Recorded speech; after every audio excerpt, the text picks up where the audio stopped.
Okay, if you have been throwing stuff at the wall, hoping something would stick for your social media and nothing's sticking, stick with me right now. We're going to do in 3 minutes, write your social media strategy. My name is Jasmine Fertitta. I'm a social media strategist. Okay, we're going to do this in 7 parts. I believe in you. You can do this. Part number 1, platforms. You cannot be everywhere at once if you do not have the resources, time, or money. Pick the top 2, one that you're most comfortable and one where your audience is most engaged. You can reuse the content other places later. So pick your top 2 and stick with them for 90 days. Number 2, know your data.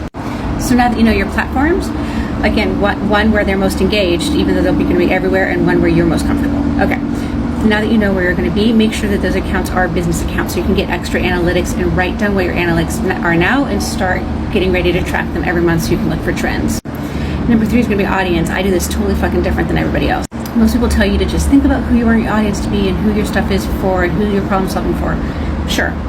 Or what I do is I take my clients and customers and I see what the trends are within their existing customer base. I, for example, thought my customer base would be in their 30s. They're all in their 40s and 50s. I don't know what I was thinking when I said 30s. I get some, but mostly it's 45 to 55. So actually utilizing the data of your existing customer base is a stronger place to start and get your profile of who your audience member is down to a single person, as much detail as you can get about them. Next is a defined message. If you could say one thing to them in 2 seconds, 3 seconds, what do you want them to know? Mine, for example, is simplify and strategize your social media. That's what I do.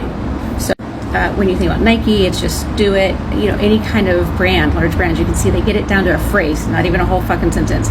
You want something that's emotional, something they can tap into, something that they connect to, and something that explains the problem that you're solving. Next, 6 is going to be consistency. Everybody thinks this means posting 10 times a day or that you're constantly showing up.